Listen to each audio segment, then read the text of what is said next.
The whole thing kicks off with some seriously mysterious vibes, like the intro to an A24 movie. Someone is whispering about stars and not keeping them waiting, setting a tone that is equal parts dreamy and vaguely ominous. You just know this journey is about to get a lot more complicated than anyone signed up for. The crew finally pulls up to the Zegagrande Skydom, and the vibes are immaculate. It's all blue skies and adventure-pilled energy. Lyria is literally talking about wishing the journey could last forever, which is a total mood, but you just know that is foreshadowing for things to get messy real quick. Lyria is feeling super stoked for the new adventure, and the energy is contagious. Everyone on the Grand Cipher is just chilling and taking in the new sky. It is that calm before the storm moment where the squad is just vibing, completely unaware that their whole world is about to get flipped upside down. And just like that, the peace is shattered. A whole swarm of monsters ambushes the ship out of nowhere, because of course they do. The crew has to immediately switch from chill mode to combat mode, defending their ship from wyverns and other random baddies. The vacation is officially over. Things go from bad to worse when Lyria loses control of Bahamut, their resident primal beast. He just goes totally feral, attacking their own ship. It is a classic, "It's not you, it is the mysterious voice in my head" situation, and now they have to fight their own ultimate weapon. The fight against their own Bahamut is a chaotic mess. The ship is getting shredded. Rakam is stressing about his baby, the Grand Cipher, and everyone is just trying to survive. Lyria is beside herself with guilt, feeling like it is all her fault, which is a heavy burden for anyone to carry. After the chaos, the captain wakes up in a forest, having had a flashback dream about meeting Lyria. It is a soft, lore-drop moment reminding us of their lifelink bond. Now, separated from the crew, the first mission is simple but urgent. Find Lyria and make sure she is okay.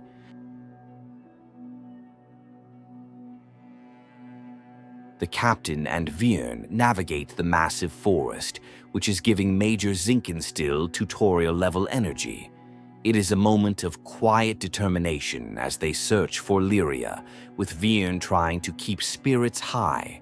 The environment itself feels like a throwback to the very beginning of their shared journey. They finally find Lyria, but she is, of course, being attacked by monsters. After a quick rescue, the trio is back together. The relief is real, but they are still lost and separated from the rest of the crew. Their immediate goal shifts to finding a way out of the woods and reuniting. Just when they are cornered by a massive rock golem, the rest of the crew shows up in the most clutch way possible. Catalina, Rakam, Io, Eugen, and Rosetta all jump in, and it becomes a full squad beatdown. The found family energy is off the charts. They really do have each other's backs. With everyone reunited, they find their way to a town called Folska. It is a classic port town, giving everyone a much-needed chance to breathe, rest, and figure out their next move. The Grand Cipher is banged up, so getting repairs is priority number one before they can continue their journey. The crew splits up to explore Folska, and we get some cute character moments. Io is checking out makeup, Eugen is already looking for a bar, and Catalina is, naturally, thinking about training. It is a nice slice-of-life segment that fleshes out their personalities before the plot kicks in again. Hi there! If you want to enjoy more gaming lore without grinding for 60 hours, hit that subscribe button. I do the grinding so you don't have to. Your support really helps the channel. Rakam, ever the responsible dad of the group, is already sorting out repairs for the Grand Cipher. He reassures a guilty feeling Lyria that Bahamut's rampage was not her fault. It is a sweet, supportive moment that highlights the crew's bond and shows how they lift each other up.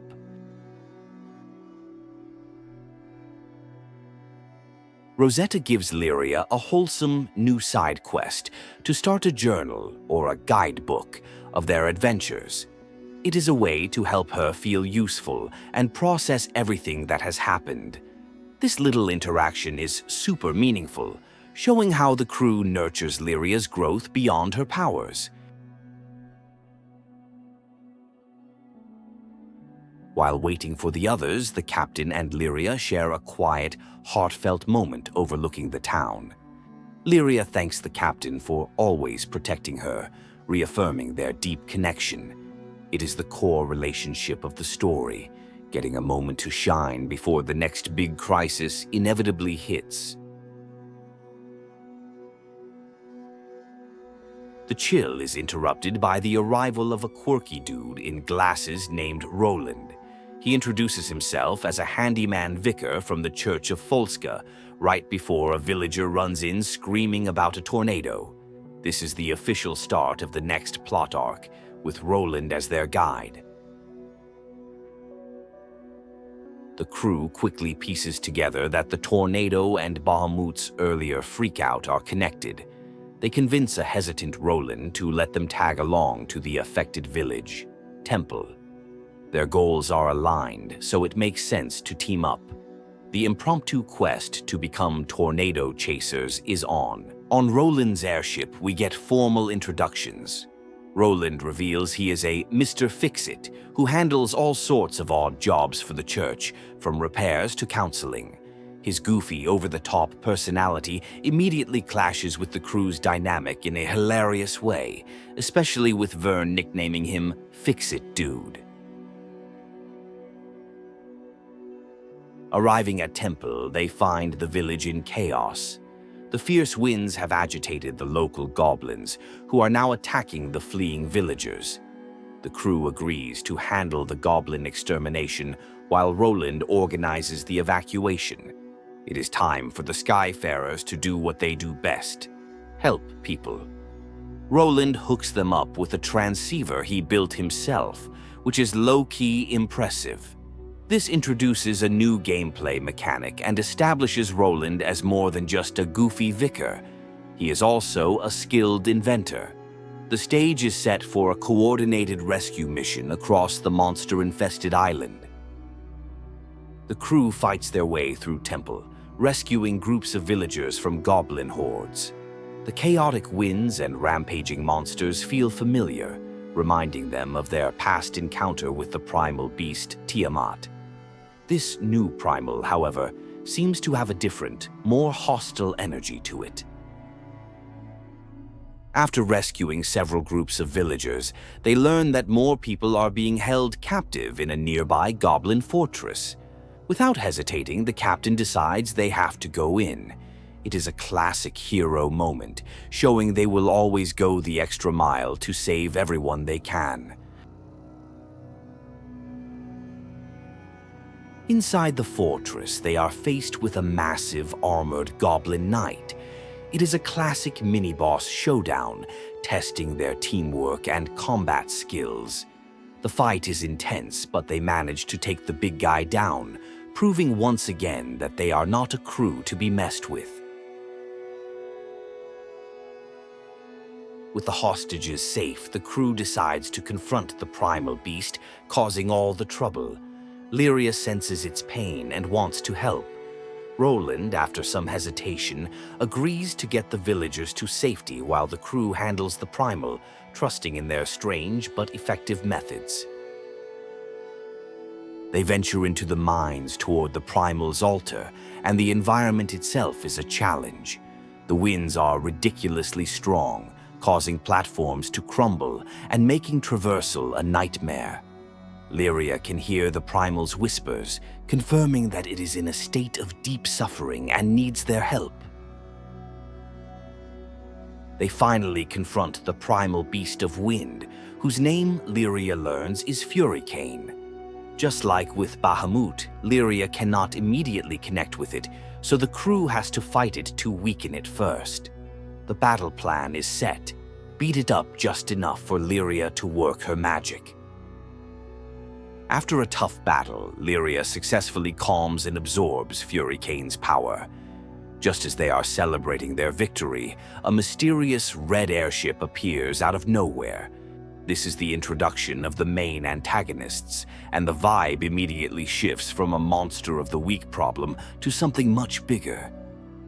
A group calling themselves the Pilgrims of Avia, led by a woman named Lilith, teleports in. They forcibly absorb Fury Kane from Lyria and then kidnap her, calling her the Shaman of Salvation. They are on a mission to reach Estelucia, the same goal as the crew, but their methods are way more extreme. The crew tries to fight back but gets absolutely steamrolled by one of Avia's generals, a guy with a comically large gun. He takes them all out with ease, highlighting the massive power gap. Lilith and her crew escape with Lyria, leaving the Skyfarers defeated and desperate. Back in Folska, the crew is reeling from their loss, especially Catalina, who feels like she broke her vow to protect Lyria. Roland arrives with a lead, revealing the kidnappers are from the Church of Avia and are heading to Sali Island. A rescue mission is immediately put on the table. Roland goes full support character, revealing he has not only found Avia, but has also finished the Grand Cipher's repairs and even installed some new ether cannons. He is clearly more invested in this than he lets on, and his mysterious helpfulness is becoming a key part of the plot. Aboard the Grand Cipher, the crew grapples with their failure, but resolves to save Lyria no matter what. Catalina's emotional vow to see the end of the skies with Lyria is a powerful moment, cementing the stakes. This is not just another adventure. It is about saving a core member of their family. With Roland's new ether cannons, the Grand Cipher is now a full-on warship. They take off for Sali Island, chasing the red ship belonging to the Church of Avia. The mood is tense but determined. They got beat once, but now they are coming back with more firepower and a whole lot of rage. The chase quickly turns into a massive airship battle. The Church of Avia throws everything they have at the Grand Cipher, forcing the crew to use their new cannons to defend themselves. It is an explosive, high-stakes sequence that shows just how militarized and dangerous this church really is. After disabling an enemy ship, things get even crazier when another of Avia's top generals, Galanza, shows up. He is a hyper-masculine warrior who lives for the thrill of battle. He sees the crew as worthy opponents and challenges them to a fight, not for any real reason other than he wants a good scrap. The fight against Galanza is intense. He is incredibly strong and agile, a true powerhouse. Just as the fight is getting good, another general, the cool and collected Magliel, appears and tells him to fall back. She is clearly the strategist to his berserker, and they both retreat, promising a rematch. The chase leads them to the frozen wastes of Sali Island. The Grand Cipher is too damaged to continue, forcing them to land. Roland reveals he has a friend at a nearby monastery who can guide them to Avia's location on foot. The plan is set. Trek through the blizzard to find this mysterious contact. Their trek is interrupted by Magliel, who triggers an avalanche, sending them tumbling into a deep ravine. It is a classic villain move designed to slow them down. Now they are not just fighting the cold and monsters, but also have to find a way back out of the massive canyon they have been dropped into. They finally reach the monastery and meet Roland's contact, Historiath. She is the overseer and a powerful ice mage. She reveals that the Church of Avia has already disturbed the island's primeval god, causing the blizzard. Despite her initial reluctance, she agrees to lead them to the altar. The path to the altar is sealed by magic, and Historiath has to perform a lengthy ritual to open the way. While she is chanting, the crew has to defend her from waves of monsters drawn to her power. It is a classic escort mission-style encounter that tests their defensive capabilities. They arrive at the altar to find Lyria, who is now being controlled by a strange blue collar. She is with another of Avia's generals, a powerful dark knight named Id. Under his command, a brainwashed Lyria is forced to fight the crew and absorb the island's primal beast, Managarmr. After another heartbreaking defeat, Roland explains what the collar is. A forbidden artifact called a mind sealer that binds the wearer's will. Smashing it is too risky. Their only hope is to find a specific counter-magic item, a catalyst stone, to free her. The quest just got another, more specific objective. Their new quest takes them to the massive city of Seed Hollow. Roland says they need to find an information broker named Zathba to locate the catalyst stone. The city is a bustling hub, a huge change of scenery from the desolate islands they have been on, but there is no time for sightseeing. To get a meeting with the elusive Zathba, the crew has to help out his underlings with a series of odd jobs around the city. This includes everything from finding a lost cat to eavesdropping on castle guards. It is a bit of a silly fetch quest interlude, but it is all in service of the main goal. They finally meet Zathba, a cool, shades-wearing dude who runs his info empire out of a bar. He agrees to help them, but for a price. He tells them the Catalyst Stone is on Dali Island, and in exchange for the info, he wants them to unseal some ruins there so he can get some treasure. The deal is struck. Roland decides to stay behind to track Avia's movements, while the crew heads to Dali Island with Zathba's crew. It is a classic split-the-party moment, with each group tackling a different objective to maximize their efficiency in the race against time to save Lyria. Dali Island is a vast desert covered in ancient ruins. The crew has to navigate the treacherous sands and activate a series of ancient switches to unlock the main vault where the Catalyst Stone is kept. The whole place is giving ancient tomb raiding, puzzle-solving adventure energy, complete with guardian golems. Inside the vault, they find the Catalyst Stone but are ambushed by yet another of Avia's generals. This time it is Lilith, the elegant and slightly unhinged leader of the Sword Veil. She and her followers engage the crew in battle, determined to keep the stone out of their hands. After defeating the Sword Veil, the crew finally gets their hands on the Catalyst Stone. They contact Roland, who is on his way with the Grand Cipher.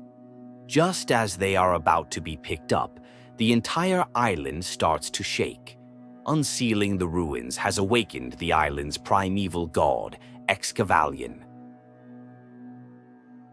The fight against the colossal Excavallion is an epic, multi-stage battle. The crew is massively outmatched, but they get backup from Zathba and his airship fleet, who provide covering fire. It is an all-hands-on-deck moment, with everyone working together to take down the ancient guardian.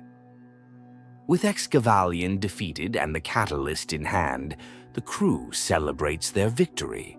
Roland contacts them with a new lead. Avia is heading to the volcanic isles of Fondum. There is no time to rest. The rescue mission must continue.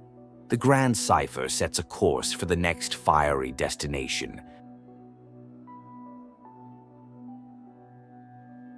Arriving at Fondum, the crew finds the place is a literal volcano hellscape. The Grand Cipher cannot land safely, so Roland stays behind to pilot the ship while the others head in on foot. Roland's final act before they leave is to activate the catalyst stone, making it ready for use. Inside the volcano, they find a shocking scene. Id is fighting another primal beast, Vulcan Bola.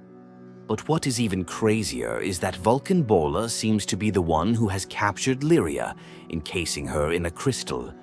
Id is not guarding her. He's trying to get to her. The battle between Id and Vulcan Bola is causing the volcano to erupt, forcing the crew to constantly run and dodge magma waves. It is a chaotic chase sequence as they try to keep up with the two warring powerhouses, all while trying to figure out what on earth is actually happening. Cornering Id, the crew forms a very reluctant and temporary truce with him. They realize they both want to save Lyria from Vulcan Bola. Id reveals that Avia's plan went wrong. The primal beast was too chaotic to control and abducted Lyria on its own. Now they must work together. With Id fighting alongside them, they create an opening.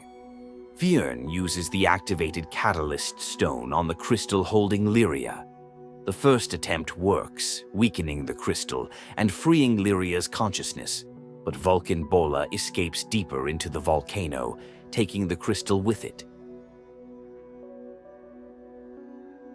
They finally corner Vulcan Bola and, through a combined effort, shatter the crystal and free Lyria. But their victory is short-lived as Lilith herself appears. She mocks their efforts and reveals her true plan all along: to use the primal energies within Lyria to awaken the ultimate primal, Angra Mainyu. The truth bombs keep dropping as Roland appears and confronts Lilith. It is revealed that both of them are astrals, the ancient powerful race from another dimension. Lilith's goal is to use Angra Mainyu, the primal of gateways, to return to the astral realm, an act that will destroy the sky realm. Aboard the Grand Cipher, Roland gives the crew the full lore dump. Lilith is an astral who wants to go home, and she does not care if she has to erase an entire dimension to do it. Roland, also an astral, has grown to love the sky realm and its people, and has been working against her. With the stakes now clear, it is literally the end of the world. The crew races back to Seed Hollow. Angra Mainyu's real body is sealed in an altar beneath the castle, and Lilith's forces are already laying siege to the city to get to it. The final confrontation is set to take place in the heart of Zegagrande. The battle for Seed Hollow is on. The crew fights their way through the war-torn city streets, witnessing the destruction caused by the Church of Avia firsthand.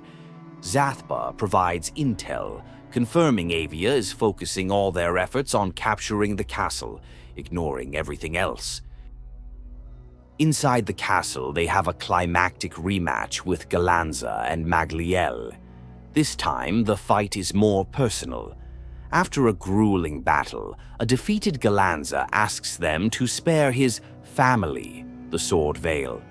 The crew agrees, showing mercy and proving they are the better people.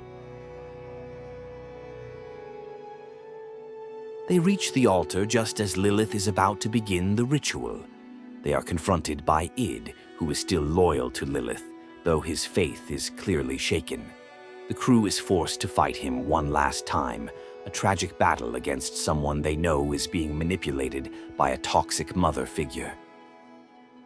During the fight with Id, Lilith succeeds in awakening Angra Mainyu. But in a shocking twist, Id, pushed to his limit, transforms into a monstrous, draconic form.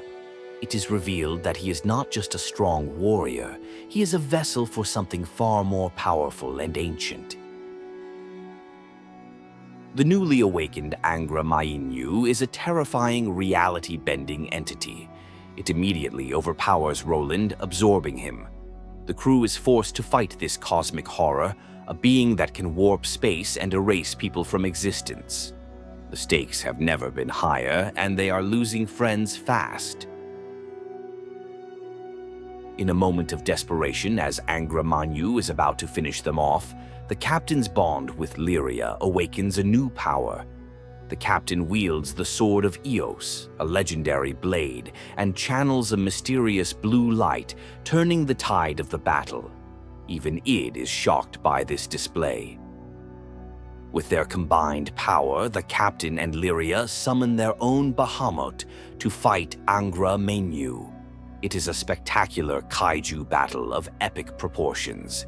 They manage to defeat Angra Mainyu, seemingly saving the world and restoring the destroyed parts of the castle. But the fight is not over yet. Just as everyone is reunited and celebrating, Lilith reveals her final, horrifying trump card. She never needed Angra Mainyu to destroy the world. She needed it to weaken the seal on her true weapon. She reveals that Id is the vessel for Bahamut Versa, the primal god of destruction. Lilith forces Id to transform fully into Bahamut Versa, a being with the power to rebirth the world by erasing it completely. Her true goal was never just to go home. It was to reshape reality itself according to her own design, and Id was her pawn all along. With Bahamut Versa unleashed, the crew makes a critical decision. They are not going to kill the beast. They are going to fight to save the person trapped inside. They believe Id's consciousness is still in there, and they refuse to abandon him, even after everything he has done. The final battle begins. It is the Grande Cypher crew against a literal god of destruction. The fight is an epic struggle against overwhelming power. Roland and Lyria use their astral and primal powers to create a binding sigil, trapping Versa long enough for the crew to attack.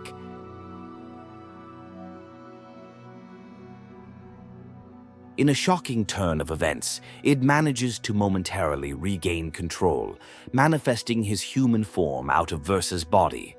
The fight now shifts to a battle for his very soul, as the crew fights alongside his human form to sever his connection to the destructive dragon god for good. As the battle rages, the crew gets some unexpected backup.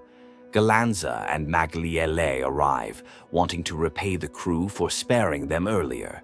Their intervention buys the crew a critical moment, showing that even their former enemies have been inspired by their unwavering resolve to fight for their world.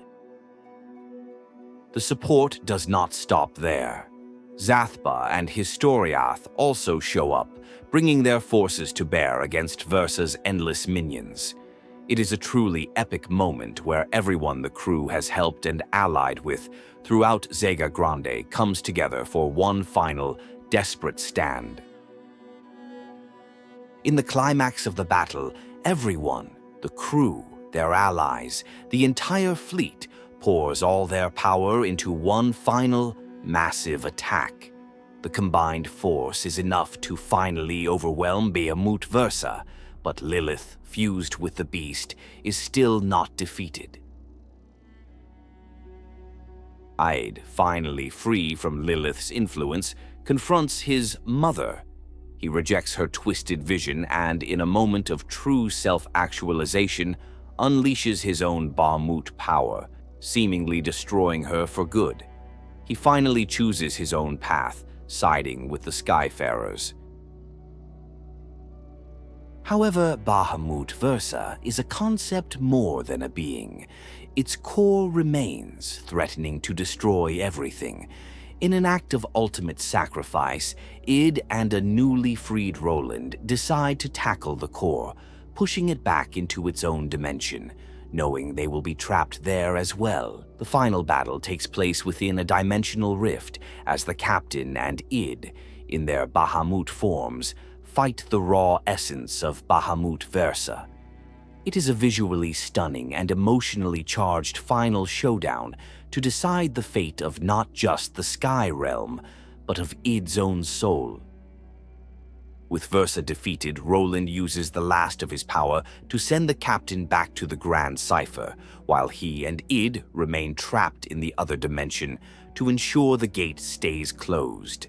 His last words are a promise to return, entrusting the care of his home, Folska, to the crew. Back in a now peaceful Zegagrande, the crew reflects on their insane journey. They have saved the world, but lost 2 friends in the process. Id, now a member of their crew in spirit, joins them as they decide on their next quest.